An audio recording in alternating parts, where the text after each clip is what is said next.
అమ్మ అసలు అన్ని మంచుకుంటే ఈ కార్తీక మాసంలో పెద్ద చెల్లికి పెళ్లి చేద్దాం అనుకున్నాం కదనే. ఏం చేయంటానో బిడ్డ, ఇంతసేపు చెల్లెకు సంబంధాలు దూరు అంటే నీకు లొల్లు పంచాలే సరిపోతాయి. అవునే అమ్మ, ఈ లొల్లులలో పడి అసలు చెల్లెకు సంబంధాలు చూసే మర్చిపోయానే. ఇప్పటికైనా మించిపోయింది ఏం లేదురా, ఏదైనా మంచి సంబంధం ఉంటే చూడు చేద్దాం చెల్లెకు. సరే అమ్మా, ఇందాక బస్ స్టాండ్ బాబాయ్ని కలిసిందే, మంచి సంబంధం చెప్తా అని చెప్పిండు. మంచిదో చెడ్డదో 2-3 సంబంధాలు చూస్తే ఏదో ఒక్కటి ఖాయం అవుతుంది. సరే అమ్మా, ఇప్పటి నుంచి చెల్లెల పెళ్లి మీదే పడతా. ఇది అయిపోయినాక ఏదైనా.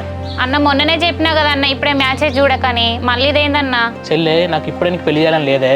నీకు పెళ్లి చేసినారు కానీ దీనికి పెళ్లి చేయాలి. అది నాకు ఇంట్లో ఉన్న రోజు టెన్షన్ అయినా. ఫస్ట్ నీకు పెళ్లి అయితే దాన్ని పంపిస్తాయి. ఇక అన్నా నువ్వు అటువే ఇటువే మళ్ళీ నా మీదకి వస్తావేందన్నా? అవునే చెల్లి, నాకు అక్క మీద నమ్మకం ఉన్నాయి కానీ నీ మీద అసలు నమ్మకం లేదే. నేను నీ నమ్మకం పోగొట్టుకునేంత ఏం చేసినా అన్న? అక్కకు పెళ్లి చేసిన తర్వాత నాకు చేయి, నేనేమైనా చేసుకోని అంటున్నానా? అమ్మ సపరేట్ ఒక పని చేద్దామని, ఇద్దరికి ఒకసారి సంబంధం చూసినాం అనుకో, మన ఖర్చు కూడా తగ్గుతుంది కానీ. అన్న